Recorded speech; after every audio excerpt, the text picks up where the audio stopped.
ವೀಕ್ಷಕರೇ, ನಿಮಗೆ ಗೊತ್ತಿದೆ ರಿಪಬ್ಲಿಕ್ ಕನ್ನಡ ಮಹಾಭಾರತ ಚರ್ಚಾ ಕಾರ್ಯಕ್ರಮದ ಜನಾಭಿಪ್ರಾಯ ವೇದಿಕೆ ನಿಮಗಾಗಿ ಮುಕ್ತವಿರತಕ್ಕಂತಹ ವೇದಿಕೆ. ಎಸ್ಪೆಷಲಿ ಇವತ್ತು ಕರ್ನಾಟಕದ ಕಾವೇರಿ ನದಿ ನೀರು ವಿಚಾರಕ್ಕೆ ಸಂಬಂಧಪಟ್ಟಂತೆ ರಾಜ್ಯದ ಜನ ಗೊಂದಲದಲ್ಲಿ ಇರತಕ್ಕಂಥ ಸಂದರ್ಭದಲ್ಲಿ, ಅನ್ನದಾತರು ಆಕ್ರೋಶದಲ್ಲಿ ಇರತಕ್ಕಂಥ ಸಂದರ್ಭದಲ್ಲಿ ಸರ್ಕಾರದ ಪ್ರಮುಖ ಪ್ರತಿನಿಧಿಗಳು ದೆಹಲಿಯಲ್ಲಿ ಕೂತಿದ್ದಾರೆ. ಅಲ್ಲಿಗೆ ಕಾವೇರಿ ನೀರನ್ನ ಉಳಿಸಿಕೊಳ್ಳುವ ಪ್ರಯತ್ನ ಹೆಚ್ಚ ಅಥವಾ ಸಂಪುಟ ಸರ್ಜರಿ ಮುಖ್ಯಾನ ಅಂತ ಹೇಳಿ ಇದಾಗ್ತಾ ಇರುವ ಹೊತ್ತಿನಲ್ಲೇ ಲೇಟೆಸ್ಟ್ ಅಪ್ಡೇಟ್ ಕೇವಲ 5 ನಿಮಿಷದ ಹಿಂದೆ ಬಂದದ್ದು. ಸೋಮವಾರ ಸಚಿವ ಸಂಪುಟ ವಿಸ್ತರಣೆಗೆ ಮುಹೂರ್ತ ಫಿಕ್ಸ್ ಆಗಿದೆಯಂತೆ.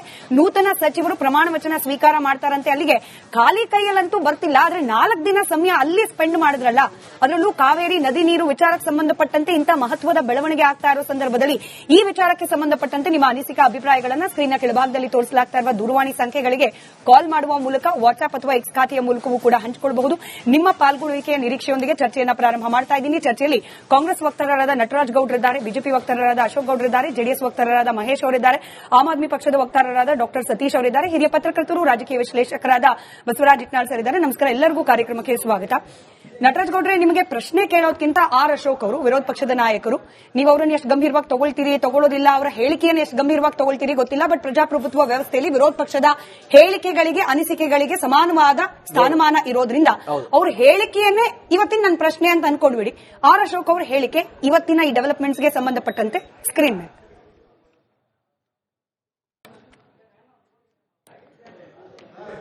ಆರ್ ಅಶೋಕ್ ಅವರ ಹೇಳಿಕೆ. ಡಿ ಕೆ ಶಿವಕುಮಾರ್ ಅವರು ಬಂದು 2 ತಿಂಗಳು ಆಯ್ತಾನಪ್ಪ, ಹತ್ತತ್ರ ಆಯ್ತಾ? 2 ತಿಂಗಳು ಆಯ್ತು, ಹತ್ತತ್ರ 2 ತಿಂಗಳಲ್ಲಿ ಇವ್ರು ಬಂದ ಮೇಲೆ ಎಲ್ಲಾ ಡ್ಯಾಮ್ಗಳು ಖಾಲಿ, ಕರ್ನಾಟಕದಲ್ಲಿರೋ ಎಲ್ಲಾ ಡ್ಯಾಮ್ಗಳು ಖಾಲಿ, ಖಜಾನೆ ಖಾಲಿ, ಹೊಲಗಳು ಖಾಲಿ. ಇವ್ರು ಮಾತ್ರ ಡೆಲ್ಲಿಯಲ್ಲಿ ಜಾಲಿ, ಇಲ್ಲಿ ಖಾಲಿ, ಅಲ್ಲಿ ಡೆಲ್ಲಿ ಜಾಲಿ. ನಿಮ್ಮ ಎಲ್ಲ MLAಗಳು ನನಗೆ ಮಾಧ್ಯಮದವರೇ ಹೇಳಿದ್ದು, ಪಾಪ ಯಾರೋ ಮಾಧ್ಯಮದವ್ರು ಹೇಳಿದ್ರು, 4 ಜನ ಅಲ್ಲಿದ್ದಾರೆ. ಇಷ್ಟೇ ಸಿಂಪಲ್ ನಟರಾಜ್ ಗೌಡ್ರೆ. ಜಲಾಶಯಗಳು ಖಾಲಿ, ಅನ್ನದಾತರು ಆಕ್ರೋಶ. ಅಲ್ಲಿ ದೆಹಲಿಯಲ್ಲಿ 4 ದಿನದಿಂದ ಜಾಲಿ. ಹೌದು, ಆ ಡೆಲ್ಲಿ 4 ದಿನ ಜಾಲಿ ಅಂತಂದ್ರಲ್ಲ. ವಿ ಸೋಮಣ್ಣ, ಶೋಭಾ ಕರಂದ್ಲಾಜೆ, ಪ್ರಹ್ಲಾದ್ ಜೋಶಿ ಎಲ್ಲ ಒಂದಿನ ಜೊತೆಲಿ ಫುಲ್ ಡೇ ಇದ್ರು, ಒಂದು ಮೀಟಿಂಗ್ ಅಲ್ಲಿ ಇದ್ರು, ಮುಖ್ಯಮಂತ್ರಿಗಳ ಜೊತೆ. ಹೊಣೆಗಾರಿಕೆ ಬೇಕು, ಜವಾಬ್ದಾರಿ ಬೇಕು. ಆರ್ ಅಶೋಕ್ ಅವ್ರನ್ನ ಎಷ್ಟು ಸೀರಿಯಸ್ ತಗೋತಾರೆ, ಜನ ಸೀರಿಯಸ್ ನಾವು ತಗೊಳ್ಳಲ್ಲ. ಅಟ್ಲೀಸ್ಟ್ ನಮ್ಮ ಆಂಕರ್ ಸ್ಮಿತಾ ಅವ್ರಿಗೆ ಇರ್ತಕ್ಕಂಥ ಪ್ರಬುದ್ಧತೆ ಕೂಡ ಅವ್ರಿಗಿಲ್ಲ. ಆಮೇಲೆ ಶಿವಶಂಕರ್ ನಿಮ್ಮ ಎಡಿಟರ್ ಮತ್ತೆ ನೀವು ತಗೊಳ್ಳೋ ವಿರೋಧ ಪಕ್ಷಕ್ಕಿಂತ ಜಾಸ್ತಿ ನೀವೇ ಕ್ವಶನ್ ಕೇಳೋದು. ನಿಮ್ಮ ರೆಸ್ಪೆಕ್ಟ್ ಪ್ರಜಾಪ್ರಭುತ್ವ ವ್ಯವಸ್ಥೆಯಲ್ಲಿ ಪತ್ರಕರ್ತರಿಗಿರುವ ಅವಕಾಶ ಅದೇನೆ, ವಿರೋಧ ಪಕ್ಷವಾಗಿ ರೋಲ್ ಪ್ಲೇ ಮಾಡೋದು. V welcome and we respect for that. ಅದರೊಳಗೆ ಎರಡನೇ ಮಾತಿಲ್ಲ. ಇವತ್ತು ಹೌದು, ಮಾನ್ಯ ಮುಖ್ಯಮಂತ್ರಿಗಳು ದೆಹಲಿಗೆ ಹೋಗಿದ್ರು, ವಿವಿಧ ಸಭೆಗಳನ್ನ ಮಾಡಿದ್ರು, ಕೇಂದ್ರ ಸಚಿವರುಗಳನ್ನ ಭೇಟಿ ಮಾಡಿದ್ರು, ಕರ್ನಾಟಕಕ್ಕೆ ಸರ್ವಪಕ್ಷಗಳ ಎಲ್ಲಾ ಎಂಪಿಗಳನ್ನ ಮೀಟಿಂಗ್ ಮಾಡಿದ್ರು. ಕರ್ನಾಟಕಕ್ಕೆ ಏನೇನಾಗಬೇಕು ಅದನ್ನ ನಿರಂತರವಾಗಿ ಸಭೆಗಳ ಮುಖಾಂತರ ಮಾಡ್ತಾ ಇದ್ದಾರೆ. ಆಮೇಲೆ ಇವತ್ತು ಕಾವೇರಿ ನೀರು ಏನು ನಿಯಂತ್ರಣ ಸಮಿತಿ ಇದೆ, ಅದರ ಆದೇಶವನ್ನು ನಾವು ಒಪ್ಪಲ್ಲ, ನೀರು ಬಿಡಕ್ಕಾಗಲ್ಲ ಅಂತ ಹೇಳಿ ಏನು ಅಂಕಿಅಂಶಗಳಿದಾವೆ, ಯಾವ ರೀತಿ ಮಳೆಯ ಕೊರತೆ ಇದೆ, ನೀರಿನ ಸಂಗ್ರಹ ಇದೆ, ಒಳ ಹರಿವೆಷ್ಟಿದೆ, ಹೊರ ಹರಿವೆಷ್ಟಿದೆ, ಇದೆಲ್ಲ ಅಂಕಿಅಂಶಗಳನ್ನ ಪ್ರಾಧಿಕಾರಕ್ಕೂ ಕೂಡ ಮನವಿಯನ್ನ ಮಾಡಿಕೊಟ್ಟಿದ್ವಿ. ಆದಾಗ್ಯೂ ಕೂಡ ಪ್ರಾಧಿಕಾರ ಆಗ್ಲಿ, ನಿಯಂತ್ರಣ ಮಂಡಳಿ ಆಗ್ಲಿ ಕರ್ನಾಟಕಕ್ಕೆ ಪೂರಕವಾದ ಮಾಹಿತಿಯನ್ನು ಕೊಟ್ಟಿಲ್ಲ, ನಿರ್ದೇಶನವನ್ನು ಕೊಟ್ಟಿಲ್ಲ. ಅವ್ರೇನಂದ್ರೆ 3,500 ಕ್ಯೂಸೆಕ್ಸ್ ಬಿಡಬೇಕು ನೀವು 15 ದಿನ ಅಂತ ಒಂದು ತಾಕೀತು ಮಾಡಿದ್ದಾರೆ. ಆದಾಗ್ಯೂ ಕೂಡ ಮಾನ್ಯ ಜಲಸಂಪನ್ಮೂಲ ಸಚಿವರು ರಾಮಲಿಂಗ ರೆಡ್ಡಿ ಅವರು ನೀರು ಬಿಡ್ಲಿಕ್ಕೆ ಸಾಧ್ಯ ಆಗೋದಿಲ್ಲ ಅಂತ ಕಡಾಖಂಡಿತವಾಗಿ ಹೇಳಿದ್ದಾರೆ. ನಾವೀಗ ಮುಂದಿನ ಏನು ನಿಲುವೇನು ನಮ್ದು, ಸಮಿತಿ ನಿಯಂತ್ರಣ ಸಮಿತಿನ ಆಗ್ಬಹುದು, ಪ್ರಾಧಿಕಾರ ಆಗ್ಬಹುದು, ಎರಡನ್ನೂ ಮೀರಿ ನಾವು ಸುಪ್ರೀಂ ಕೋರ್ಟ್ಗೆ ಹೋಗಬೇಕಾಗ್ತದೆ, ಅಥವಾ ಕೇಂದ್ರ ಸರ್ಕಾರಕ್ಕೆ ಮನವಿ ಮಾಡಬೇಕಾಗ್ತದೆ. 2 ರಾಜ್ಯಗಳಲ್ಲೂ ಮಳೆ ನೀರಿನ ಅಂಕಿಅಂಶ ನೀವು ತೆಗೆದುಕೊಳ್ಳಿ, ದತ್ತಾಂಶ ತೆಗೆದುಕೊಳ್ಳಿ. ಯಾಕಂದ್ರೆ 2012ರಲ್ಲೂ ಇದೇ ರೀತಿಯಾಗಿ ಜಗದೀಶ್ ಶೆಟ್ಟರ್ ಅವರು, ಜಯಲಲಿತಾ ಅವರು ಇದ್ದಾಗ ಮನಮೋಹನ್ ಸಿಂಗ್ ಅವರು ಹೆಂಗೆ ಇಂಟರ್ವ್ಯೂನ್ ಮಾಡಿ ಇಬ್ಬರಿಗೂ 177.25 TMC ಬಿಡಬೇಕಾದ ಸಮಯದಲ್ಲಿ 110 TMC ಬಿಟ್ಟಾಗ ಆದಂತಹ 2 ರಾಜ್ಯಗಳು ಬಂದ್ ಆಗಿತ್ತು. ಆ ಟೈಮಲ್ಲಿ ಅಂತ ದೊಡ್ಡ ಆಕ್ರೋಶದ ಗಲಾಟೆ ಆಗಿತ್ತು. ಆ ಸಮಯದಲ್ಲೂ ಕೂಡ ಪ್ರಧಾನಮಂತ್ರಿಗಳು ಮಧ್ಯಪ್ರವೇಶ ಮಾಡಿ 2 ರಾಜ್ಯಗಳನ್ನು ಕೂಡಿಸಿ ಚರ್ಚೆ ಮಾಡಿ ಸಮಾಧಾನ ಮಾಡಿ ಕಳಿಸಿದ್ರು. ಆ ತರದ್ದು ಬೇಕಾಗ್ತದೆ, ಅದನ್ನು ಮಾಡ್ತೀವಿ, ಅದಕ್ಕೆ ನಾವು ಸಿದ್ಧ ಇದ್ದೀವಿ. ಯಾಕಂದ್ರೆ ಕರ್ನಾಟಕ ಜನತೆ, ರೈತರು, ಕುಡಿಯೋ ನೀರು ಇದರ ಪ್ರಥಮ ಆದ್ಯತೆ ಆಗಿದೆ.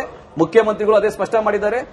ಎಲ್ಲಿ ಕಾಣಿಸ್ತಿದೆ ನಟರಾಜ್ ಗೌಡ್ರೆ, ಆದ್ಯತೆ ಎಲ್ಲಿ ಕಾಣಿಸ್ತಾ ಇದೆ? ಆದ್ಯತೆ ಏನು? ಅರ್ಜೆಂಟ್ ಆಗಿ ಸಚಿವ ಸಂಪುಟ ಕಂಪ್ಲೀಟ್ ಆಗಬೇಕು, ಅದು ಕೂಡ ಆದ್ಯತೆ. ಐ ಅಗ್ರಿ, ಕಂಪ್ಲೀಟ್ ಆದ ಸಚಿವ ಸಂಪುಟ ಇದ್ರೇನೆ ಆಡಳಿತ ಯಂತ್ರ ಸುಗಮವಾಗಿ ಹೋಗ್ಲಿಕ್ಕೆ ಸಾಧ್ಯ. ಬಟ್ 57 ದಿನಗಳ ಕಾಲ ಟೈಮ್ ತಗೊಳ್ಳಿ ಅಂತ ಹೇಳಿ ರಾಜ್ಯದ ಯಾವ ಜನರು ಕೂಡ ನಿಮಗೆ ವೋಟ್ ಹಾಕಿದ ವೋಟರ್ಸ್ ಇನ್ಕ್ಲೂಡ್ ಮಾಡಿಕೊಂಡು ಫಸ್ಟ್ ಆಫ್ ಆಲ್ ಈ ಅಧಿಕಾರ ಹಸ್ತಾಂತರ ಜನರು ಬಯಸಿದ್ದಲ್ಲ, ನಿಮ್ ಪಕ್ಷದ ಅನುಕೂಲಕ್ಕೆ ಮಾಡ್ಕೊಂಡಿದ್ದು.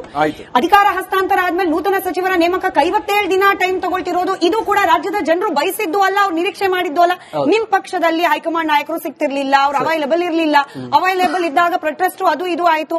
ಇದು ಯಾವುದು ಕೂಡ ಜನರು ಬಯಸಿದ್ದಲ್ಲ ಸರ್. ದಿಸ್ ಇಸ್ ನಿಮ್ಮ ಕಾಂಗ್ರೆಸ್ ಪಕ್ಷದ ಅನುಕೂಲಕ್ಕೆ ನೀವು ಮಾಡ್ಕೊಳ್ತಿರೋದು. ಸಮಸ್ಯೆ ಅನುಭವಿಸ್ತಿರೋದು ಯಾರು? ಜನರು. ಇವತ್ತು ಫುಲ್ ಕ್ಯಾಬಿನೆಟ್ ಇಟ್ಟಿದ್ರೆ ಬಹುಶಃ ಡೆಲ್ಲಿ 4 ದಿನ ಕೂತ್ಕೊಳ್ಳುವಂತಹ ಅನಿವಾರ್ಯತೆ ಇರ್ತಿರ್ಲಿಲ್ಲ, ಮಾಡಬಹುದಾಗಿತ್ತು. ರಾಜ್ಯದ ವಿಷಯ ಅಂತ ಬಂದಾಗ ಯಾವುದೇ ರೀತಿಯಾಗಿ ಮುಖ್ಯಮಂತ್ರಿಗಳಾಗಬಹುದು, 14 ಜನ ಮಂತ್ರಿಗಳಾಗಬಹುದು, ಯಾವುದೇ ರೀತಿಯಾದಂತಹ ಒಂದು ನಿಮಿಷ ಸಮಯವನ್ನು ವ್ಯರ್ಥ ಮಾಡಿಲ್ಲ. ರಾಜ್ಯದ ಪರವಾಗಿನೇ ಯಾವುದೇ ಸಭೆ ಸಮಾರಂಭಗಳು ಮಾಡ್ತಿದ್ರು ಅಷ್ಟೇ, ಮೀಟಿಂಗ್ಗಳು ಮಾಡ್ತಿದ್ರು ಅಷ್ಟೇ, ಯೋಜನೆಗಳು ಮಾಡ್ತಿದ್ರು ಅಷ್ಟೇ, ರಾಜ್ಯದ ಜನತೆಯ ಅನುಕೂಲಕ್ಕಾಗಿ ಮಾಡ್ತಾ ಇರ್ತಕ್ಕಂಥದ್ದು. ಆಮೇಲೆ 14 ಜನ ಮಂತ್ರಿಗಳು ಯಾವ ರೀತಿ ಕೆಲಸ ಮಾಡ್ತಾ ಇದ್ದಾರೆ ಅನ್ನೋದನ್ನ ಇಡೀ ರಾಜ್ಯ ನೋಡಿದೆ. ಆಮೇಲೆ ಯಾವುದೇ ಜಿಲ್ಲಾ ಉಸ್ತುವಾರಿ ಮಂತ್ರಿಗಳಾಗಬಹುದು, ತಾಲೂಕಲ್ಲಾಗಬಹುದು, ಜಿಲ್ಲೆಲಾಗಬಹುದು, ಒಬ್ಬ ರೈತರಿಗೆ ಅನಾನುಕೂಲ ಆಗಬಾರದು ಅನ್ನೋ ರೀತಿಯಲ್ಲಿ ಸಮರೋಪಾದಿಯಲ್ಲಿ ಮುಖ್ಯಮಂತ್ರಿ ಆದಿಯಾಗಿ ಎಲ್ಲರೂ ಕೆಲಸ ಮಾಡ್ತಾನೆ ಇದ್ದಾರೆ. ಆಮೇಲೆ ಈ ಮಂತ್ರಿಮಂಡಲ ವಿಸ್ತರಣೆ ಆಗಿಲ್ಲ ಅನ್ನೋ ಕಾರಣಕ್ಕಾಗಿ ರಾಜ್ಯ ಜನತೆಗೆ ಯಾವುದೇ ಕಾರಣಕ್ಕೂ ತೊಂದರೆ ಆಗದಕ್ಕೆ ಬಿಟ್ಟಿಲ್ಲ, ಅದು ಸ್ಪಷ್ಟವಾಗಿ ಹೇಳ್ತೀನಿ. ಆಮೇಲೆ 4 ದಿನ ಸರ್ಕಾರದ ಬಹುತೇಕ ಪ್ರತಿನಿಧಿಗಳು ದೆಹಲಿಯಲ್ಲಿ ಕೂತ್ಕೊಂಡ್ರೆ ತೊಂದರೆ ಆಗ್ತಿಲ್ಲ, ತೊಂದರೆ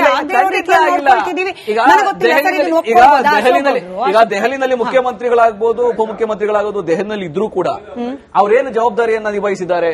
ಅಲ್ಲಿ ಎಷ್ಟು ಮಂತ್ರಿಗಳ ಕೇಂದ್ರ ಸಚಿವರುಗಳ ಜೊತೆಗೆ ಸಂಪರ್ಕ ಮಾಡಿದ್ದಾರೆ, ಎಷ್ಟು ಮಂತ್ರಿಗಳನ್ನ ಭೇಟಿ ಮಾಡಿದ್ದಾರೆ, ಎಷ್ಟು ಸಭೆಗಳನ್ನ ಮಾಡಿದ್ದಾರೆ, ಅಲ್ಲಿನ ಅಧಿಕಾರಿಗಳು. ಮತ್ತೆ ಯಾಕಂದ್ರೆ ರಾಜ್ಯಕ್ಕೆ ಬರಬೇಕಾದಂತಹ ಆರ್ಥಿಕವಾಗಿ ಯಾವ ಯೋಜನೆಗಳು ಬರಬೇಕು, ಯಾವ್ದು ಹೊಸ ಯೋಜನೆಗಳು ಮಾಡಬೇಕು, ಅದು ಫಾಲೋ ಅಪ್ ಮಾಡೋದು ಯಾವ ರೀತಿ, ಈ ರೀತಿ ಎಲ್ಲಾ ಸಭೆಗಳನ್ನ ಇವನ್ ಎಲ್ಲಾ ಪಾರ್ಟಿಯ ನೀರಿನ ವಿಚಾರ ಸಂಬಂಧಪಟ್ಟಂತೆ ಎಷ್ಟು ಮೀಟಿಂಗ್ಗಳಾಗಿದೆ, ಯಾರ್ಯಾರ ಜೊತೆ ಮೀಟಿಂಗ್ ಆಗಿದೆ, CWRCಗೆ ಸರ್ಕಾರದ ಕಡೆಯಿಂದ ಸಲ್ಲಿಕೆಯಾಗಿದ್ದ ವರದಿಗಳು ಏನಿದೆ, ಆ ವರದಿ ನಿಜವಾಗ್ಲೂ ಕರೆಕ್ಟ್ ಆಗಿ ರಾಜ್ಯದ ವಸ್ತುಸ್ಥಿತಿಯನ್ನ ಇಟ್ನಾಳ್ ಸರ್ ಉತ್ತರ ಕೊಡ್ಲಿ. ಇದಕ್ಕೆ ವಸ್ತುಸ್ಥಿತಿಯನ್ನ ನೀವು ಕೊಡಿರಂತೆ ಸರ್. ವಸ್ತುಸ್ಥಿತಿಯನ್ನ ನಿಜವಾಗ್ಲೂ ರಾಜ್ಯ ಸರ್ಕಾರ ಆದ್ಯತೆಯ ಮೇರೆಗೆ ಪರಿಗಣಿಸಿ ಕೊಟ್ಟಿದ್ದಿದ್ರೆ ಬಹುಶಃ ಇವತ್ತು ಈ ರೀತಿಯ ಪರಿಣಾಮಗಳು ಆಗ್ತಾ ಇರ್ಲಿಲ್ವೇನೋ, ರೈತರಿಗಿರೋ ಅನುಮಾನನೇ ಇದು.